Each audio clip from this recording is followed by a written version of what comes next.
Once again, Byron Donalds was invited back onto CNN. And again, it's Abby Phillips' show on CNN. And they had a very heated discussion about policing and crime. I want to go ahead and let's bring in this clip here, ladies and gentlemen. Grab some popcorn, right? Grab a drink if that's your thing. We have got to talk about this. This is a doozy. Is he suggesting that cops can do whatever they want for a day and that will actually solve the problem? No, he's not. And even the clip you just played, what's it, 5 seconds for Donald Trump, an hour speech? I think a lot of times people say, oh, well, he said this. For 5 seconds, yes, he says things that are unscripted.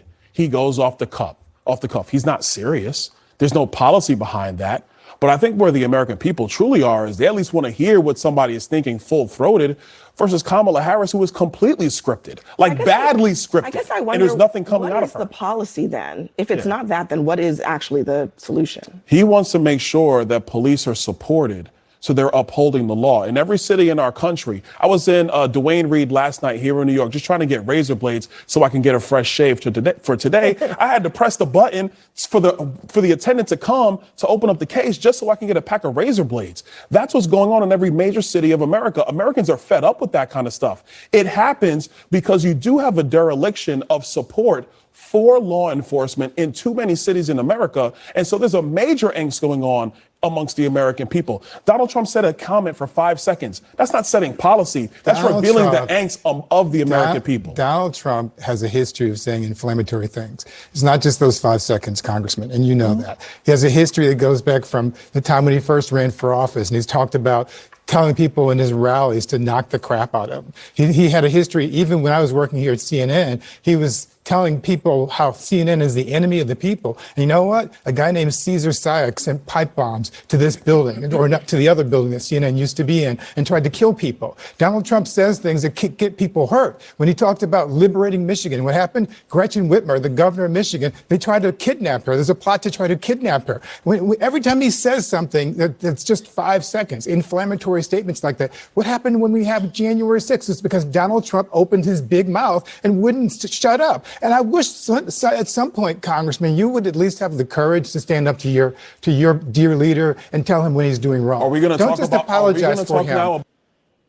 Okay, let's it's already getting a little heated, but let's go ahead and interject here. So one of the things that I do want to say when he talks about some of the things that Donald Trump says and how that can stir up people, I think that there are those people that support a politician because they support their policies.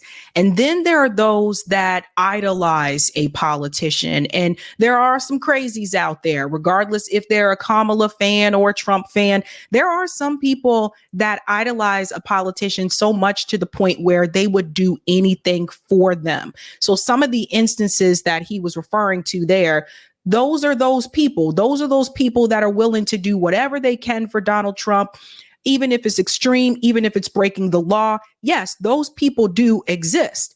Now, I would say the vast majority of Trump supporters are not willing to do that.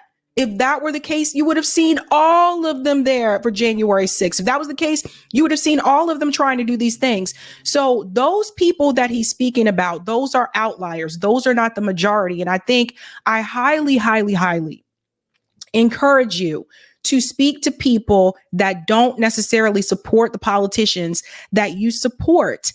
I hosted the Black voter panel on this show to prove a point that Black voters are not a monolith. I support Jill Stein, but imagine if I only talked to people who supported Jill. Imagine if I was only friends with people that supported Jill. I have family members that don't vote. Most of my family members don't vote. So just think about these things for a second. But what I noticed is, particularly before I had this show, talking to people that did vote for Trump, because I seriously wanted to understand why, because I couldn't figure it out. Once I got out of my bubble and I started to talk to people to ask them why they did what they did, then I started to realize I think that I made statements about these particular voters and I generalized that group, and that wasn't right. the same way that people have generalized, those of us that are on the further left, the Democratic Party is not left, but those of us that are, support like the universal policies and support reparations, the same way people have vilified us, I used to do that same thing. Now, does that mean that I support Donald Trump? No, it doesn't. But what I'm saying is that we have to get out of this mindset where we think that everybody who supports Donald Trump is racist, or everybody that supports Donald Trump is ready to do a January 6th. That's actually not true. But you don't know that if you only watch liberal media criticize Trump supporters, or you only watch Fox News criticize Kamala supporters, and you don't get out of your bubble and talk to those people for yourself. You really don't know. And they want to keep you in that bubble, right? So I don't approve of those things that Donald Trump did. And in fact, when it happened, I spoke out against those things. I didn't have a show at that time, but I heavily spoke out against it on social media. The problem that I run into in particular is they don't hold Joe Biden's feet to that same fire about some of the things that he said. When Joe Biden made that comment to Charlemagne the God and said, well, if you got to figure out if you're going to vote for me or Trump, then you're not black. Joe Biden should have received much, much more harsher criticism from not just Fox News, but all corporate media should have held his feet to the fire. And they didn't. The most criticism I saw was on independent media. So this is another example. Like I said, these networks, they back the candidates that their network supports. So MSNBC and CNN, they support the Democratic Party. So they are always going to be there to defend the Democrat candidates. Fox News supports the Republican Party. So they're always going to be there to defend Donald Trump or whoever the next Republican candidate is going to be. If we don't get outside of these corporate media bubbles, I think you guys are missing out on a lot of information that would probably surprise you. And you would be surprised to hear some of the people that voted for Obama and then turned around and voted for Donald Trump. Were those people racist too? Think about that. About the rhetoric Don't just apologize for him. Are we going to talk about the rhetoric directed at Donald Trump? Because we do realize that he's been trying to kill. Are you going to continue to try not to answer the question? So you're not going to answer what I just said. Hang on one second. Let's talk about that. Let's actually talk about rhetoric, because here's what Trump supporters have been saying. People hear this violent, dangerous rhetoric, and we're going to have a copycat. It's coming. And it's just unfortunate. Somebody's going to get killed. I'd say that's pretty strong evidence that the left needs to tone down the rhetoric and needs to cut this crap out. Somebody's going to get hurt by it. It works when we see the liberal elite literally trying to take out a political opponent. Now, do they cause it? Absolutely, they contribute to it. They're complicit with it because of their words. So according to those gentlemen there, saying that Trump is a threat to democracy is violent rhetoric, but Trump saying, let's just have one really violent day. That is not violent rhetoric? No, he didn't say one violent day. That's Trump not even what he said. Well, let's be honest about what he actually said. Play it again. Trump again. Play it again, because he didn't even say that. But go ahead. Can we play it again? I want to hear it. I think they had the wrong clip. All these stores go out of business, right? They don't pay rent. Then the city doesn't have money. It's a chain of events that's so bad. One rough hour, and I mean real rough, the word will get out and it will end immediately. End immediately. You know? How is that not violent rhetoric? We have to acknowledge the reality going on in every city in America. Not answering the question. Not answering the question. That is answering the question. Because the reality in America, hold on, Keith, the reality in America is that crime is massively up. Crime is not massively up. That's a lie. You can bang the table all you want, You're lying, Congressman. You're lying. We already know that there is the FBI just released data this week that crime is going down. We already know that. Oh my God! Why do you, Abby? Why do you let this man lie on your national television? Okay, so this is where it also gets heated again, right? Because they're complaining about crime and whether it's up or not. They're actually going to pull up the graph, but when they When they analyze this graph, there are certain things that they don't tell you that I'm going to tell you, which I think you'll need to hear, because it was kind of weird to me how they only focused on 2 points on that graph instead of focusing on the entire graph as a whole. But this argument, whether or not crime is up, crime is down, it depends on what crimes you're looking at. I think when they say crime is going down, they're referring to violent crime, right? So when people say Byron saying crime is going up, he's probably talking about all crime. They're saying crime is going down. They're talking about violent crime. So it depends. And there's been different reports to go along with that. But what was weird to me, it almost kind of seemed like what the gentleman on the other side of the table, it almost kind of seemed like to me what he was trying to allude to is the thing about, well, crime is going down because Donald Trump is not in office, and that crime was up because he was in office and because of his rhetoric. And I don't think that's necessarily true. And I'm going to explain that in just a second when they pull up this graph. I'm telling you that exactly. Not right. You may not You're a want liar, you may not Congressman. no, I'm You're not lying. because you're lying to the American people If now. you would let And me so I want to be talk, respectful of what you're trying to say. Hang on a second. Go If ahead. you would just let Go me ahead. talk, I will explain exactly what you want me to explain. We have the data.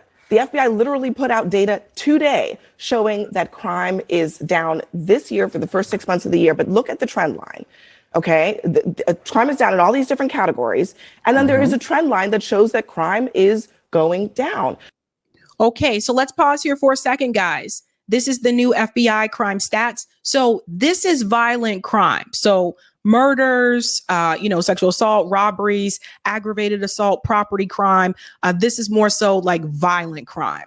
So yes, violent crime is going down. In fact, I covered this a couple of months ago, I believe, when people were still saying that crime was, surging. I'm like, what type of crime are you referring to? So they're referring to the violent crimes here. So why do you continue to say that? I do think, though, in some I'll let you get in, but I do want the congressman to answer that question. Please. If you look at crime rates in the United States since the pandemic to this current period in time, crime is up. Okay, over the years, crime is up. Violent crime is up. I'm looking right now. Okay, let's go through this chart together as a team. Can we do that, guys, as a team? All right. Byron Donalds has said since the pandemic, crime is up.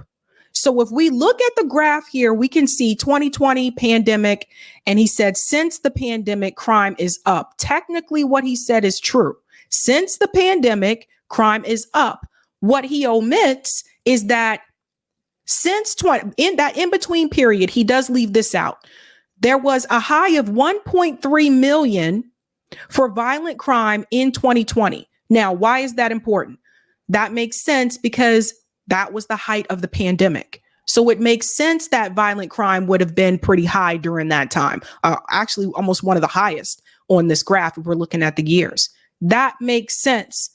What he omits is that after that, there was a sharp decline right here going into 2021, sharp decline of violent crime.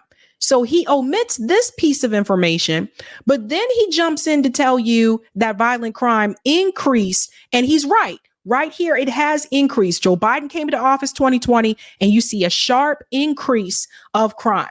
To the other gentleman's point, he said violent crime is down. As you can see here, going over towards 2023, of course, they don't have it for 2024 yet because they do this yearly. But you can see it is decreasing. So it is going down. However, so both of them were kind of, all over the place. But I think what they're leaving out is what happened prior to that, because the crime is not just about Donald Trump and the Biden administration. If we look at this graph, and this is where I feel like Abby Phillips should have done this as the commentator, she should be telling you what I'm telling you right now. If you look at this graph, it goes back to 2015. At that point in time, violent crime was at 1.2 million. That is Barack Obama's administration. 1.2 million is still high. So when you see this sharp drop here in 2021, just a little bit below 1 million, even during 2015, during Obama's administration, the crime was not low. And as you'll notice over time, from 2015, you'll notice how violent crime continues to increase. Again, this is still during the Obama administration. Donald Trump didn't take office until 2017 is when he took office. He ran in 2016. So as you'll see, the violent crime was increasing under the Obama administration as well. You see it going up here, all the way up here. Donald Trump takes office in 2017, and it's just a little bit below 1.3 million right here. And then you'll see there's a little bit of a decrease during Trump's presidency, and then it starts to go back up again a little bit above 1.3 million right there, 2020, the height of the pandemic, which makes sense if you're thinking about what's going on. Now, to the point that the gentleman was making across the table from Byron Donalds, if he's trying to allude to the fact that violent crime was up only under Trump's administration or because of Donald Trump's rhetoric, then what is his excuse for the reason why violent crime was significantly high during the Obama administration? So I think what they're leaving out is poverty. They're leaving out the connection between poverty and crime. And I've said this before, if you look at the numbers, it's roughly about 80% of all crimes are linked to poverty. So they're not talking about that. And this is why I think it was weird to me. They put this up here, but then they were all like, oh, look, it went down. Oh, look, it went up. And they ignored everything on this side of the graph. What that tells you, ladies and gentlemen, is that whether it was under a Democrat presidency or Republican presidency, since 2015, with the exception of this sharp decline right here, 2020 about to go into 2021, violent crime has been high since 2015. That's under Democrats and that's under Republicans. Let's get back to the cat fight. Okay, crime is on its way down. It has not returned to pre-pandemic levels yet, but it is trending down. That is a fact. I'm looking at your chart right now. 2021 is when Joe Biden and Kamala Harris came into office. Look at that spike up in violent crime. Well, Donald Trump. Do you see where it went after 2021? Abby, this is important. This is important. But I don't understand. This is really important. Crime is going down. And put the chart back up. Put the chart back up. Put it back up. Crime. Look at where it's going. 2021, which is when Joe Biden and Kamala Harris came into office in 2021. Okay. The trend line is up for violent crime in the United States of America. And you know what? That is an empirical. So again, this is what happens with the partisan ideology, right? So obviously Byron Donalds is going to defend his party. And obviously Abby Phillipson, dude across from the table, is going to defend their party. And when you do that, you overlook everything else in between. And they are overlooking how the violent crime rate was high under the Obama administration as well. They are overlooking this sharp decline right here. From 2020 to 2021, there was a sharp decline of violent crime. They're overlooking that. They're overlooking the connection between crime and poverty. So what was interesting to me, and this is why I said before, like, people have a tendency to defend their party. People really do. And they missed everything that I just told you and showed you about this graph that they put up on the screen. And Abby Phillips' role is not to tell you what I just told you. Her role working at CNN is to make sure that she does defend the Democratic Party and to make sure that someone like Trump, never resumes the White House again. So this is why people have such a big frustration with corporate media, because they're not telling people the full story. They're just putting it, CNN, Fox News, MSNBC, they've all just basically just become defenders for their political party. That's it. That's it. Let them finish. Fact. I'm not going to sit here and let It's not even mine. I just saw it for the first time. I just saw the chart. I'm not going to sit here and let him lie. But I want to. No. Wait 1 second, because we have to. Hold on. It's not silly when people. We have to, Congressman, and I'm sorry, just give me 1 second, Abby. please. Go ahead. Of course. We have to deal in facts here. Thank you. Okay. It's It's clear as day. The FBI put out statistics for the first half of this year. Yeah. The trend lines are going down in all of those different categories: murders, rapes, robberies, property crime, aggravated assaults. For 2023, the trend line is going down. If you don't believe the FBI, independent people who look at these numbers say the same thing. There was a spike in crime during the pandemic. That is true. Nobody's disputing that. But the reality is that crime is going down. You don't have to twist the facts to make the case that people feel unsafe. Just say people feel unsafe. I'm not even twisting the facts. You put up a chart. I just looked at the chart myself. The bottom line was from 2021. Well, what happened in 2021? Joe Biden and Kamala Harris came into office. This is when Democrat politicians were all the rage for defund the police. This had nothing to do with.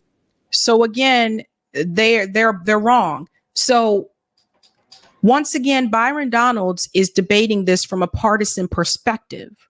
So he says that crime went up because Joe Biden and Kamala Harris were all about defund the police. First of all, Joe Biden never supported defund the police, and neither did Kamala Harris. Kamala Harris is literally a freaking cop. I don't know why they continue to spread these lies. It is what it is. The woman's a freaking cop, okay? She loves to lock people up. So stop it with that, Byron. I don't like Kamala, but that's just ridiculous. The reason why, and we'll go back to the chart again, since they don't seem to understand their own chart that they put up on the screen. Let me see if I can bring this back up here. Let's get back to that graph. Because I think right here. So pay attention, folks. This sharp decline, once again, 2020, height of the pandemic, sharp decline here. This is when people were locked down. So the sharp decline, that makes sense. People were locked down. I was in a state that was locked down. We were staying our ass at home. So in 2021, when he says, oh, well, they came in and said defund the police, and that's when the crime would. No, that was when a lot of the states started to lift the lockdowns.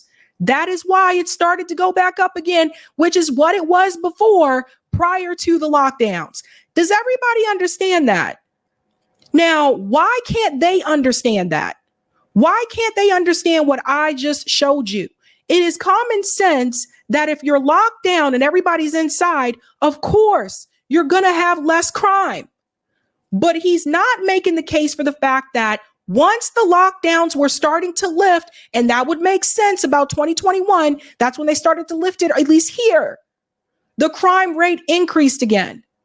But when you are there to just defend your party, you can overlook something that is just plain as clear as day and common sense because you're just supposed to defend your party.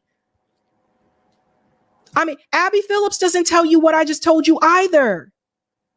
That's the thing. None of them get this right. This year, the trend lines are going down in all of those different categories: murders, rapes, robberies, property crime, aggravated assaults.